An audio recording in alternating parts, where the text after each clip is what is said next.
नमस्कार। एक बार फिर से आप सभी का बहुत बहुत स्वागत है परीक्षा वर्ल्ड के इस यूट्यूब चैनल में।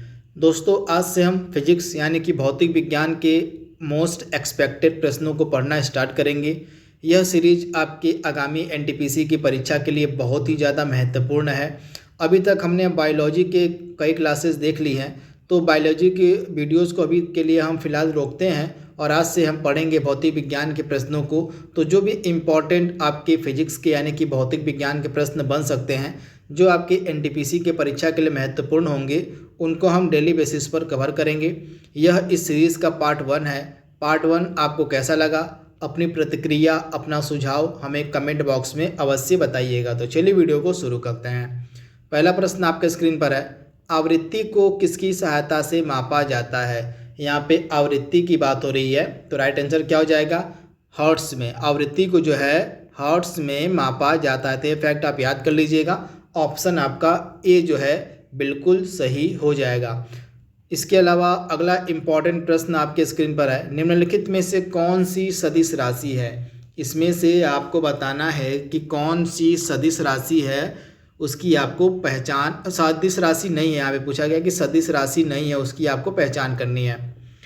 तो दिए गए ऑप्शन में से द्रव्यमान आप याद कर लीजिएगा। द्रव्यमान जो है आपकी सदिश राशि नहीं है। बाकी के तीनों संवेग, कोणीय वेग और वेग, ये सभी आपके सदिश राशियों के एग्जाम्पल हैं, उदाहरण है। लेकिन जो द्रव्यमान है यह आपका अदिश राशि का एग्जाम्पल है। किसका? तो अदिश राशि का एग्जाम्पल है द्रव्यमान। तो ये चीज़ आपको याद रखनी है। यहाँ पे डिटेल भी मैंने लिखी हुई है जिसको आप देख सकते हैं। और सदिश राशियाँ क्या होती हैं? तो जो सदिश राशियाँ होती हैं इनमें परिमाण व दिशा दोनों देखने को मिलती हैं। एग्जाम्पल क्या हो जाएगा? तो विस्थापन, वेग, त्वरण, ये सभी आपके किसके एग्जाम्पल हैं? तो सदिश राशियों के हैं। वहीं अदिश राशियों की खासियत क्या होती है? इनमें केवल सिर्फ परिमाण होता है। आप याद कर लीजिएगा, अदिश राशियों में सिर्फ परिमाण होता है, इनमें दिशा नहीं होती है। तथा अदिश राशियों का एग्जाम्पल क्या हो जाएगा? द्रव्यमान हो जाएगा, तापमान, समय, चाल, विद्युत धारा, प्रेशर यानी कि दाब, ये सभी जो हैं अदिश राशियों के एग्जाम्पल हैं। तो इसका आप स्क्रीनशॉट ले सकते हैं। अगला प्रश्न आपके स्क्रीन पर है, इसको आप याद कर लीजिए। हमारे जो 7 मूल मात्रक हैं, मूल राशियां हैं, इनके बारे में प्रश्न एग्जाम में पूछा जाता है, तो इसको भी आप याद कर लीजिए एक बार। तो यहाँ पे आप देख पा रहे हैं जो हमारे 7 मूल राशियां हैं इनके मात्रक क्या क्या हैं? तो लंबाई का मीटर हो जाएगा, द्रव्यमान का किलोग्राम हो जाएगा, यानी कि द्रव्यमान का मात्रक किलोग्राम होता है। समय का मात्रक सेकेंड होता है। विद्युत धारा का मात्रक एम्पियर हो जाएगा। उष्मागतिक ताप का मात्रक केल्विन हो जाएगा। पदार्थ की मात्रा को हम मापते हैं मोल में, और ज्योति तीव्रता को हम मापते हैं कैंडेला में। तो ये हमारे 7 मूल राशियां हैं। इनके मात्रक कौन कौन से हैं उनको हमने यहाँ पे देख लिया है। इनको आप जरूर याद कर लीजिएगा, चाहे तो आप इस स्लाइड का स्क्रीनशॉट भी ले सकते हैं। अगला प्रश्न आपके स्क्रीन पर है, रॉकेट का ऊपर जाना किस सिद्धांत पर कार्य करता है? यानी कि जो रॉकेट है जो ऊपर जाता है तो वह किस सिद्धांत पर कार्य करता है? तो ऊर्जा संरक्षण के सिद्धांत पर। ऑप्शन आपका ए यहाँ पे बिल्कुल सही हो जाएगा। ऊर्जा संरक्षण के सिद्धांत पर जो है रॉकेट कार्य करता है। वस्तु की मात्रा बदलने पर निम्नलिखित में से क्या अपरिवर्तित रहेगा, क्या नहीं बदलेगा, उसकी आपको पहचान करनी है। तो अगर वस्तु की मात्रा को हम बदल देते हैं तो क्या क्या बदल जाता है, क्या क्या परिवर्तित हो जाता है? तो उसका आयतन परिवर्तित हो जाएगा, द्रव्यमान हो जाएगा, भार हो जाएगा, लेकिन उसका घनत्व जो है परिवर्तित नहीं होगा। तो आप याद कर लीजिएगा, उसका घनत्व वस्तु का अपरिवर्तित रहेगा। तो ऑप्शन डी आपका यहाँ पे 100% सही हो जाएगा।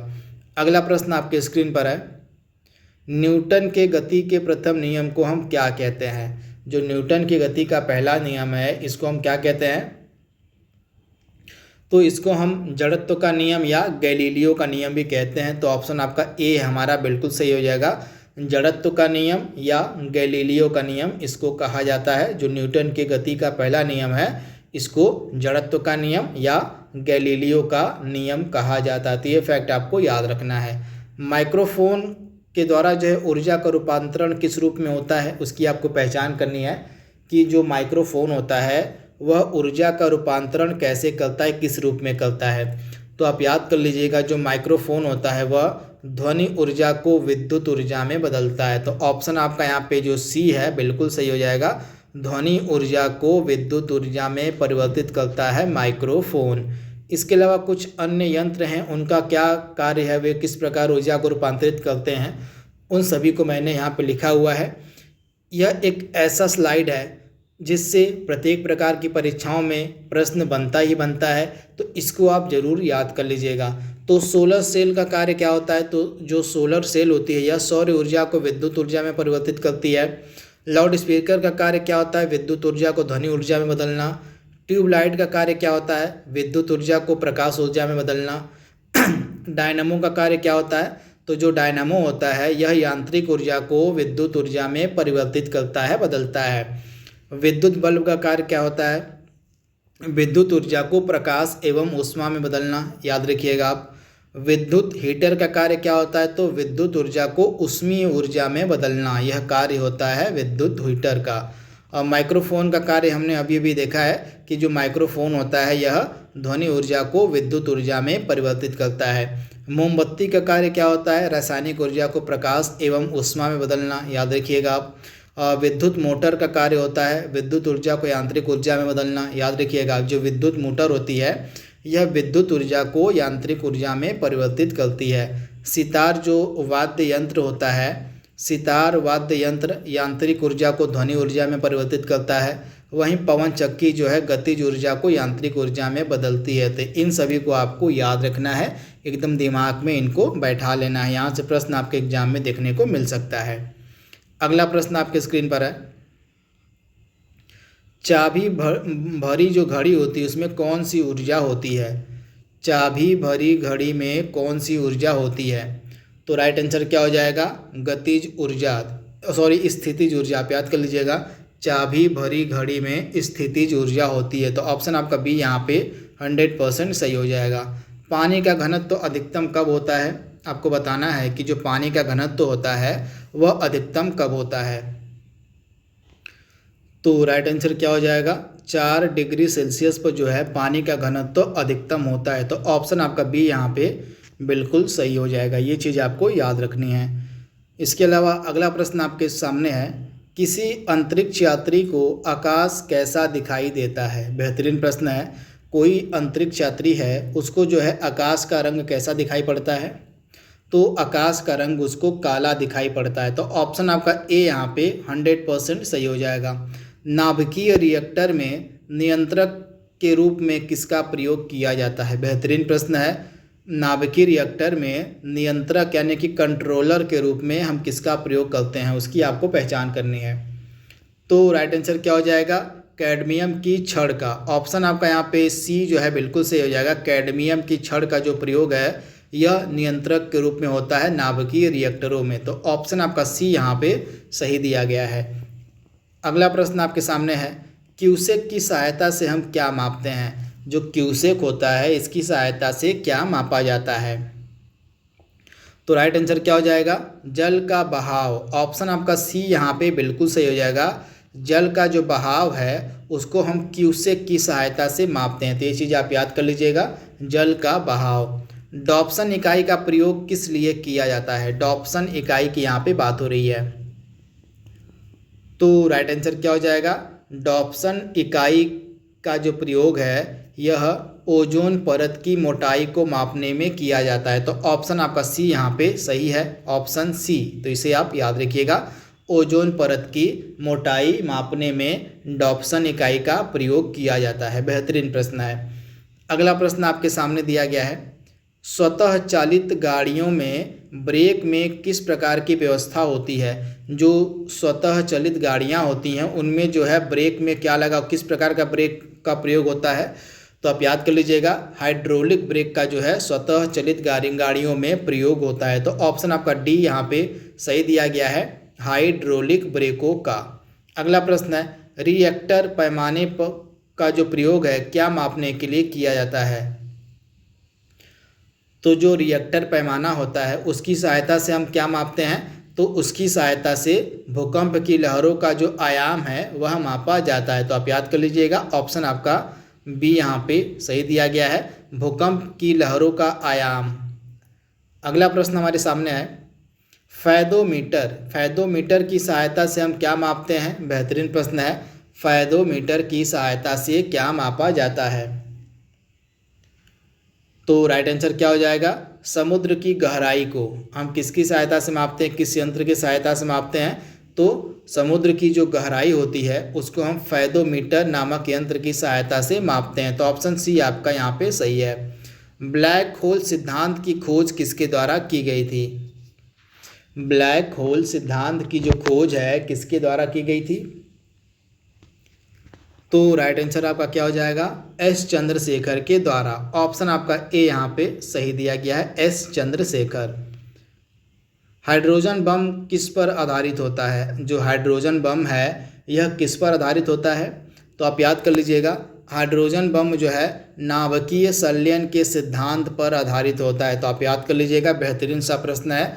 नाभिकीय संलयन के सिद्धांत पर आपका हाइड्रोजन बम कार्य करता है, वहीं नाभिकीय विखंडन के सिद्धांत पर आपका परमाणु बम कार्य करता है। तो दोनों ही आपको याद रखना है, परमाणु बम नाभिकीय विखंडन के सिद्धांत पर कार्य करता है और हाइड्रोजन बम नाभिकीय संलयन के सिद्धांत पर कार्य करता है।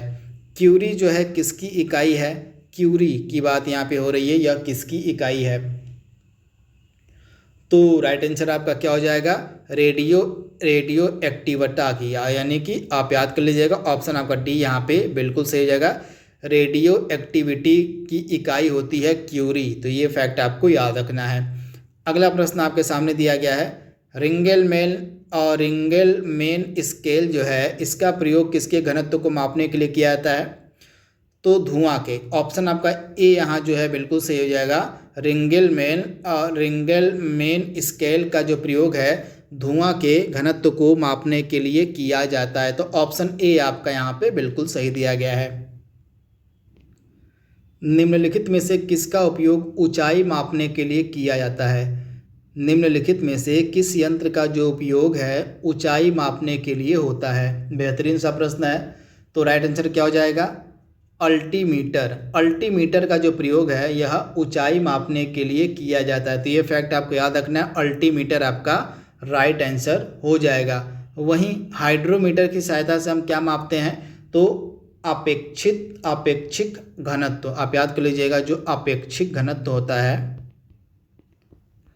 अपेक्षिक घनत्व, इसको हम किसकी सहायता से मापते हैं? तो हाइड्रोमीटर की सहायता से मापते हैं। तो ये फैक्ट आपको याद रखना है। अगला प्रश्न आपके स्क्रीन पर है, थ्योरी ऑफ रिलेटिविटी किसने दिया था? यानी कि सापेक्षता का जो सिद्धांत है किसके द्वारा प्रतिपादित किया गया था? तो यह सिद्धांत प्रतिपादित किया गया था किसके द्वारा? तो आप याद कर लीजिएगा, अल्बर्ट आइंस्टीन के द्वारा। ऑप्शन सी आपका यहाँ पे बिल्कुल सही है। थर्मोस्टेट का क्या कार्य होता है, इसका प्रयोजन क्या होता है? आपसे पूछा गया थर्मोस्टेट के बारे में।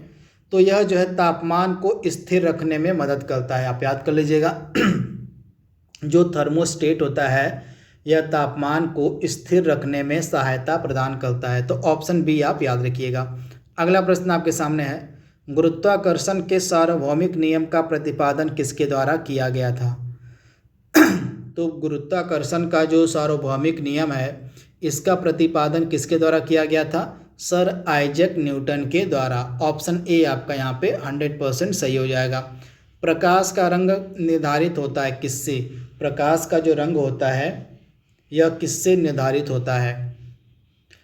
तो राइट आंसर क्या हो जाएगा? उसकी वेवलेंथ से, उसकी तरंग दैर्ध्य से। यानी कि ऑप्शन आपका बी यहाँ पे बिल्कुल सही हो जाएगा, उसकी वेवलेंथ या उसकी तरंग दैर्ध्य से। अगला प्रश्न है, अस्त होते समय सूर्य हमें लाल क्यों दिखाई पड़ता है? बेहतरीन सा प्रश्न है। अस्त होते समय जो सूर्य है वह लाल किस कारण से दिखाई पड़ता है? बेहतरीन सा प्रश्न है। तो राइट आंसर क्या हो जाएगा? प्रकाश के प्रकीर्णन के कारण। आप याद कर लीजिएगा, सूर्यास्त के समय और सूर्योदय के पहले जो सूर्य होता है वह हमें लाल क्यों दिखाई पड़ता है? तो प्रकाश के प्रकीर्णन के कारण, यानी कि स्कैटरिंग ऑफ लाइट के कारण सूर्य का लाल दिखना हमें संभव होता है। तो ये फैक्ट आपको याद रखना, स्कैटरिंग ऑफ लाइट यानी कि प्रकाश के प्रकीर्णन के कारण। तो ये चीज़ आपको याद रखनी है। और निम्नलिखित में से किस एक प्रकार की तरंगों का उपयोग जो है रात्रि दृष्टि उपकरण में किया जाता है? तो राइट आंसर क्या हो जाएगा? तो इसका राइट आंसर आपका हो जाएगा अवरक्त तरंगों का जो उपयोग है, जो इंफ्रारेड होती हैं, इंफ्रारेड किरणें जो होती हैं, जो अवरक्त तरंगे होती हैं, इनका जो उपयोग है रात्रि दृष्टि उपकरण में किया जाता है। तो ये फैक्ट आप याद कर लीजिएगा। ऑप्शन आपका यहाँ पे सी जो है बिल्कुल सही हो जाएगा। अगला प्रश्न आपके सामने है, वर्षा की बूंदें जो हैं गोलाकार क्यों होती हैं, किस कारण से होती हैं? तो सरफेस टेंशन यानी कि पृष्ठ तनाव के कारण। ऑप्शन बी आपका यहाँ पे बिल्कुल सही हो जाएगा। सरफेस टेंशन यानी कि पृष्ठ तनाव के कारण जो वर्षा की बूंदें होती हैं वो गोलाकार आकृति की होती हैं। तो ये चीज़ आपको याद रखनी है। हवाई जहाज से यात्रा करते समय पेन से स्याही निकलने लगती है, इसका कारण क्या होता है?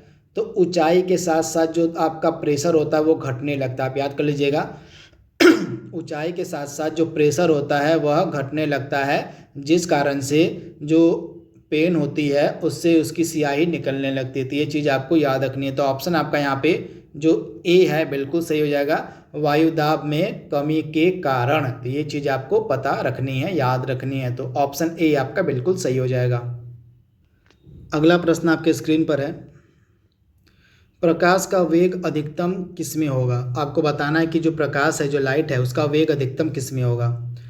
तो आप याद कर लीजिएगा, प्रकाश का जो वेग होता है वो अधिकतम निर्वात में होता है। ऑप्शन आपका यहाँ पे जो बी है बिल्कुल सही हो जाएगा, निर्वात में। जब प्रकाश एक माध्यम से दूसरे माध्यम में जाता है तो निम्न में से कौन सा एक अपरिवर्तित रहता है, जो बदलता नहीं, उसकी आपको पहचान करनी है। तो राइट आंसर क्या हो जाएगा? आवृत्ति। जब प्रकाश एक माध्यम से दूसरे माध्यम में जाता है तो उसकी जो आवृत्ति होती है, उसकी जो फ्रिक्वेंसी होती है वह परिवर्तित नहीं होती है, बदलती नहीं है। तो इसके बारे में आपको याद रखना है। तो ऑप्शन आपका डी यहाँ पे बिल्कुल सही हो जाएगा। अगला प्रश्न आपके स्क्रीन पर है, आंतों के रोगों के निदान के लिए निम्न में से किसका उपयोग किया जाता है?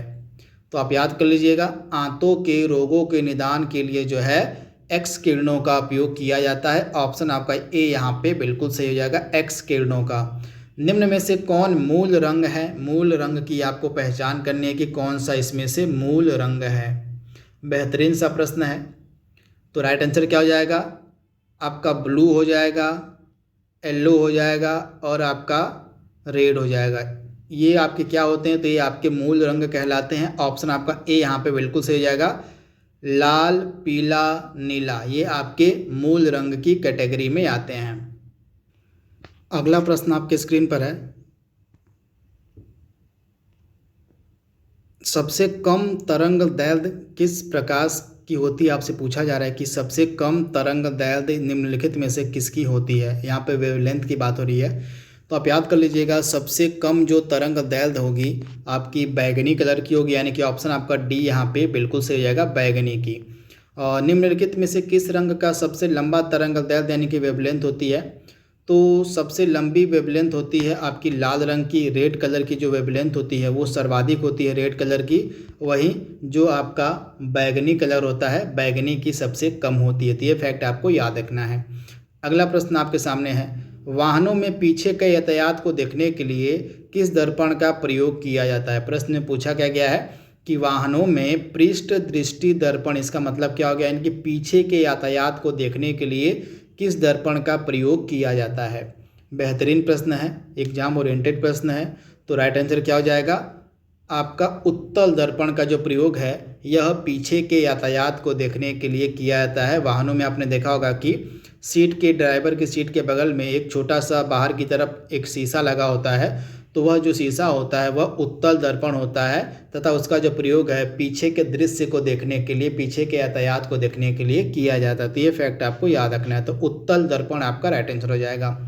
दाढ़ी बनाने के लिए हम किस प्रकार के दर्पण का प्रयोग करते हैं? दाढ़ी बनाने के लिए किस प्रकार के दर्पण का प्रयोग किया जाता है? तो राइट आंसर क्या हो जाएगा? अवतल दर्पण, यानी कि ऑप्शन ए आपका यहाँ पे 100% सही हो जाएगा, अवतल दर्पण। तो इस प्रकार से जो भी इम्पॉर्टेंट प्रश्न बन सकते थे आज के पहले सेशन में हमने उनको कंप्लीट कर लिया है। आई होप यह सीरीज आप एंजॉय करेंगे। यह वीडियो आपके आगामी एनटीपीसी की परीक्षा के लिए महत्वपूर्ण होगा, तो इसका सेकेंड भाग हम जल्द ही अपलोड करने की कोशिश करेंगे। तब तक के लिए thank you, thanks for watching, thank you.